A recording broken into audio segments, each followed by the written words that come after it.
અર્જુનની ધરપકડ હૈદરાબાદ પોલીસે કરી છે। અલ્લુ અર્જુનની ધરપકડ કરાઈ છે। પુષ્પા 2 ફિલ્મના અભિનેતા અલ્લુ અર્જુનની ધરપકડ થઈ છે। પ્રીમિયરમાં ભાગદોડના મામલે આ ધરપકડ થઈ છે। પુષ્પા 2ના પ્રીમિયરમાં જે ભાગદોડ મચી હતી, જેમાં એક મહિલા છે તે મૃત્યુ પામી હતી। પોલીસને જાણ કર્યા વગર અભિનેતા ત્યાં પહોંચી ગયા હતા। અભિનેતાની ઝલક જોવા માટે ચાહકોનો ધસારો ત્યાં જોવા મળ્યો હતો। 4 ડિસેમ્બરનો આ બનાવ હતો, જ્યાં પુષ્પા 2નું પ્રીમિયર યોજાયું હતું। તો પ્રીમિયરમાં જે ભાગદોડ મચી હતી 4 ડિસેમ્બરના રોજ, અને તેમાં એક મહિલા છે એ આ નાસભાગના કારણે મૃત્યુ પામી હતી। તેને લઈને પોલીસ હવે આ અભિનેતાને લઈ અને પોલીસ સ્ટેશને લાવી છે। થોડી પૂછપરછ પણ તેની કરવામાં આવી રહી છે।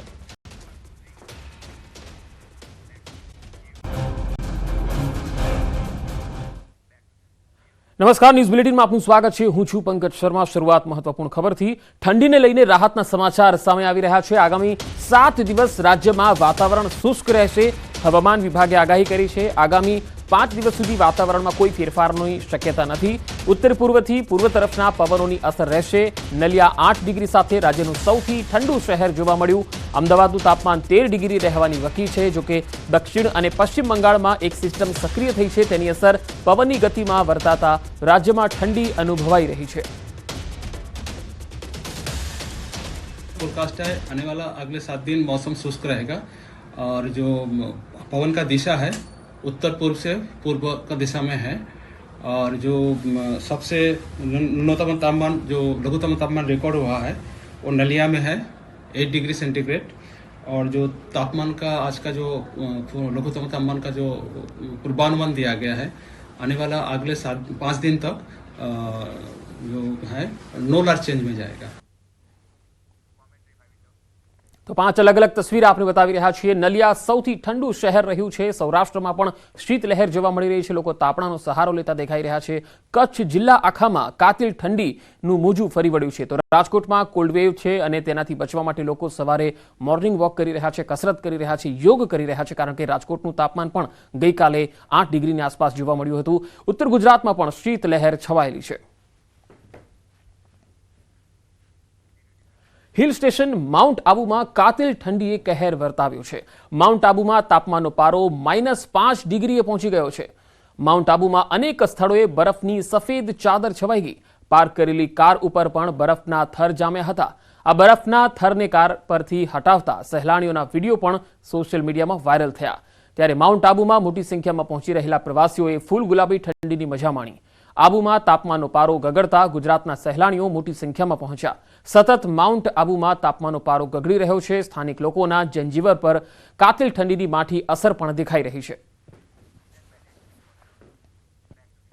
કાતિલ ઠંડીને લઈને શાળાનો સમય બદલવાની માંગ ઉઠી છે। શાળાનો સમય બદલવા શાળા સંચાલક મંડળ દ્વારા માગણી કરાઈ છે। શાળાનો સમય સવારે 8 કલાકે કરવાની માંગ ઉઠી છે। વિદ્યાર્થીઓના આરોગ્ય અને સુરક્ષાને ધ્યાનમાં રાખીને આ રજૂઆત કરવામાં આવી છે। અમે લોકોએ જે સવારની શાળા છે એ સવારની શાળાનો સમય અગાઉ જે સરકારે 7:30 વાગ્યાનો નક્કી કરેલો છે એના બદલે 8 વાગ્યાનો સમય કરવા માટે બોર્ડના સચિવશ્રી, કારણ કે શાળાનો સમય નક્કી કરવાનું કામ બોર્ડના સચિવનું છે, એટલે બોર્ડના સચિવશ્રીને અમે લેખિત રજૂઆત કરી છે। નિયામક કમિશનર ઓફ સ્કૂલ્સને રજૂઆત કરી છે અને એની નકલ અમે શિક્ષણ મંત્રીને મોકલી છે કે તાત્કાલિક અસરથી આ નિર્ણય લો, જેથી અંધારામાં અને ધૂંધમાં એટલે કે ધુમ્મસમાં બાળકોને તકલીફ ના પડે। રાજ્યમાં તાપમાનનો પારો ગગડી રહ્યો છે, ત્યારે જૂનાગઢ જિલ્લામાં લઘુત્તમ તાપમાન 10 થી 12 ડિગ્રી જેટલું નોંધાઈ રહ્યું છે। ઠંડીએ જોર પકડતા ઘઉં, ચણા સહિતના પાકો પર અસર થાય તેવી સંભાવના છે। જો આ અંગે હવામાન વિભાગની વાત કરીએ તો હવામાન વિભાગના સંશોધક અધિકારીએ જણાવ્યું કે જે ખેડૂતોએ ઘઉંનું વાવેતર થોડું મોડું કર્યું છે તેની વૃદ્ધિ પર અસર થઈ શકે છે। બીજી તરફ ચણાના પાકને આ વાતાવરણ ખૂબ અનુકૂળ હોવાથી ફાયદો થશે, સારી વૃદ્ધિ જોવા મળશે। પરંતુ શાકભાજીના પાક પર થોડી ઘણી વિપરીત અસર થઈ શકે, કારણ કે શાકભાજીમાં ફૂલ તેમજ ફળ આવવાની ગતિ ધીમી થઈ શકે છે। ગત વર્ષની તુલનાએ આ વર્ષે ઠંડી વહેલી જોવા મળે છે। ગત વર્ષે જાન્યુઆરીએ ભારે ઠંડી જોવા મળી હતી, ત્યારે હાલ ડિસેમ્બર માસમાં જ ઠંડીનું પ્રમાણ વધારે દેખાઈ રહ્યું છે। ચણાના જે પાકો છે આ પાકોને જે આ તાપમાન છે એ વધારે અનુકૂળ હોય તો એમાં સારી વૃદ્ધિ આપને જોવા મળી શકશે. શાકભાજીના પાકોમાં જે પણ પાકો ફૂલ અવસ્થાએ છે તેમજ ફળ આવવાની જે શક્યતાઓ છે અથવા તો આપણે ફૂલ બંધાવવાની જે તબક્કાઓ છે આ તબક્કાઓ ઉપર ઠંડા તાપમાનની વધારે અસર થતી હોય છે. વડોદરામાં તોફાની તત્વોએ તરખાટ મચાવતા કારના કાચ તોડ્યા. મારુતિધામ સોસાયટીમાં મોડી રાત્રે બાઇક પર આવેલા બે અજાણ્યા શખ્સોએ ઘર પાસે પાર્ક કરેલ કારના કાચ તોડી અને ફરાર થયા. જો કે આ સમગ્ર ઘટના સીસીટીવીમાં કેદ થઈ. કારના માલિક જિગ્નેશ પટેલે બાપુદ પોલીસ મથકમાં ફરિયાદ નોંધાવી છે. પોલીસ સીસીટીવીના આધારે હવે તપાસ કરી રહી છે.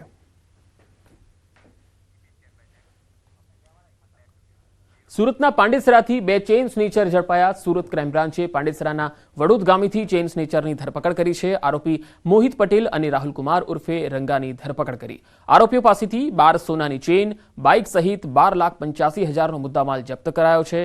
આરોપી મોહિત સામે સુરતના અલગ અલગ પોલીસ સ્ટેશનમાં 22 જેટલા ગુના નોંધાયેલા છે. આરોપીઓ ચોરીને અંજામ આપવા નંબર પ્લેટ વગરની ગાડીનો ઉપયોગ કરતા. બંને આરોપી સુરતના અલગ અલગ વિસ્તારોમાં ચેઇન સ્નેચિંગ જેવી ઘટનાઓને અંજામ આપતા હતા. સુરત શહેરમાં 12થી વધુ ચેઇન સ્નેચિંગના ગુનાઓમાં પકડાયેલા સંડોવાયેલું જાણવા મળ્યું. આ બંનેની એમો એવો હતી કે અલગ અલગ સ્કૂટર, એક્ટિવા, એક્સેસ, કરિશ્મા બાઇક, આ બધા બાઇકો ઉપર પાલ અને અડાજણ વિસ્તારમાં સાંજના ટાઈમે મેક્ઝિમમ લોકો જે ચાલવા વોક કરવા નીકળે છે એમના ગળામાંથી ચેઇન સ્નેચિંગ કરતા હતા અને મોટાભાગે એ પુરુષોને પણ ટાર્ગેટ કરતા હતા. સુરતમાં તસ્કરોનો તરખાટ યથાવત છે. માંગરોળના કીમ 4 રસ્તા નજીક ચોરીનો નિષ્ફળ પ્રયાસ થયો. સિલ્વર પ્લાઝા શોપિંગની એક દુકાનમાં તસ્કર ઘૂસ્યો. દુકાનનું શટર ઊંચું કરી અને ચોરીના ઈરાદે ઘૂસ્યો.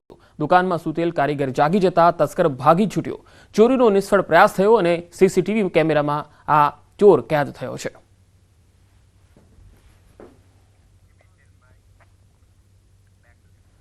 પંચમહાલના કાલોલના વેજલપુરમાં તસ્કરો બાઇક ચોરીને ફરાર થયા. જી હા, કાલોલના વેજલપુરની જૈન સોસાયટીના લોકો રાત્રે મીઠી નિંદર માણતા હતા અને એ જ વખતે તસ્કર ટોળકીએ મોકાનો લાભ લઈ અને સોસાયટીમાંથી 2 બાઇકની ઉઠાંતરી કરી ફરાર થઈ ગયા. સોસાયટીમાં ઘર આંગણે લોક કરીને પાર્ક કરેલી બાઇકની ચોરી કરી 6 શખ્સો ગાયબ થયા.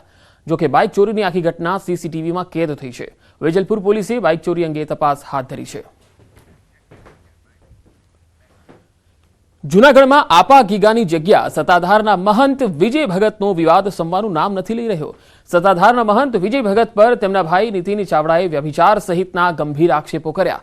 વિજય ભગતે આ આક્ષેપો અંગે જવાબ આપતા કહ્યું કે તેના તમામ આરોપો ખોટા છે અને તે સમાજને ગેરમાર્ગે દોરી રહ્યો છે. આ વિવાદમાં હવે મેંદરડાના ખાકી મઢીના મહંત સુખરામદાસ બાપુનું આગમન થયું છે. તેમણે વિજય બાપુના સમર્થનમાં પ્રતિક્રિયા આપી.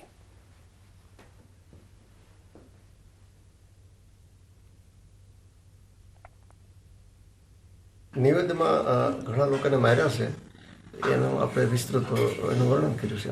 એ અપેક્ષા છે કે એના બધા ગોરખધંધા બંધ કરી દે, ધાકધમકા પણ બંધ કરી દે. એની દુઃખતી રગ મારી પાસે ઘણી બધી છે. એના જે કૌભાંડો મારી ભેગો 14 વર્ષ રહ્યો છે માણા, મેં એને જ ભણાવ્યો છે. એ જગતના પડ ઉપર ખોટું બોલે છે. મારા ફાધરે એને 1 રૂપિયો નથી આપ્યો. હું નોકરી કરતો તો મેં જ એને ભણાવેલો છે. મેં એની પાસે પૈસા માંગ્યા હતા, ભાઈ તું મેં તને ભણાવ્યો છે તો મને પૈસા આપી દે. એવો કોઈ ભ્રષ્ટાચાર અમારી પાસે કોઈ એવો ઉદ્યોગ નથી મલ્ટીપ્લેક્સ કે અમે એના ઉપર અમે ચાલી. આકાશી રોજી ઉપર અમારી સંસ્થા ચાલે, શ્રદ્ધા ઉપર અને સમર્પણથી. અહીંયા કરોડો રૂપિયા કેવી રીતે હોય? ક્યાંથી કરોડો રૂપિયા આવે છે? કરોડો રૂપિયા એમને કોઈ આપી દે? અત્યારે ગવર્મેન્ટના એટલા રૂલ્સ રેગ્યુલેશન ચાલે છે, એમાંથી કેવી રીતે 10-10 રૂપિયાથી અમારી આ સંસ્થાની આજીવિકા આવે છે, આ રોજીરોટી. એના જે આક્ષેપો છે એ એકદમ બ્રીફિંગવાળા છે, દબાવી દેવાના છે, વર્ચસ્વ ઊભું કરવા માટેના છે. પોતાની વાત સમાજમાં ખોટી બિહેવિયર કરી અને સમાજને ગેરમાર્ગે દોરવાની વાત છે. આપ મીડિયાના માધ્યમથી આપને ખબર છે, આ વર્ષોથી આવો છે અહીં. એવો અમારો શું ઉદ્યોગ છે અહીં કે અમે એવી હું ફેસિલિટી વાળું જીવન જીવી છે. એના અંદર પણ એનો પણ કોઈક માર્ગદર્શક હશે. એ વ્યક્તિ આજે આવો દાવો કરે છે મીડિયાને કે ગવર્મેન્ટને કે કંઈ પણ બાબત ઉપર લઈને, એ પાયા વિહોણા આક્ષેપો છે, એકદમ પ્રલોભન અને એને કાંઈક લાલચ છે, કાંઈ પણ એ સમય જતા અમે આપશું. એવા સત્તાધારને જે લોકો બદનામ કરવાની કોશિશ કરી રહ્યા છે ને, એ લોકોને અમે વિનંતી કરીએ છીએ કે તમે આસ્થાને સાથે ચેડા ના કરો. સત્તાધાર એકદમ બરોબર ચાલી રહ્યું છે અને સત્તાધારની અંદર જે મહંત છે પરમ પૂજ્ય શ્રી વિજય બાપુ સત્તાધારના સંચાલન ખૂબ સારી રીતે. જૂનાગઢના વંથલીમાં સિંહણનો હુમલો. વંથલીના નરેડી ગામમાં 3જા વ્યક્તિ પર હુમલો કર્યો. માલધારી ઢોર ચરાવી રહ્યા હતા ત્યારે આ બનાવ બન્યો. પહેલા પણ સિંહણે 2 લોકો પર હુમલો કર્યો હતો. સિંહણને પકડવામાં વન વિભાગ નિષ્ફળ રહ્યું. નરેડી પંથકમાં સિંહણના હુમલાથી સ્થાનિકોમાં હવે ફફડાટ વ્યાપી ગયો છે, કારણ કે આ ત્રીજો બનાવ છે. વધુ માહિતી સાથે સંવાદદાતા અતુલ વ્યાસ જોડાયા છે. અતુલ, વંથલીમાં સિંહણનો આ ત્રીજા વ્યક્તિ પર હુમલો, વધુ વિગતો શું છે? જે પંકજ આપને ચોક્કસ જણાવ્યું કે છેલ્લા 6 ડિસેમ્બરના રોજ છે ત્યાં સિંહણ છે તેણે વનકર્મી અને માલધારી પર હુમલો કર્યો હતો.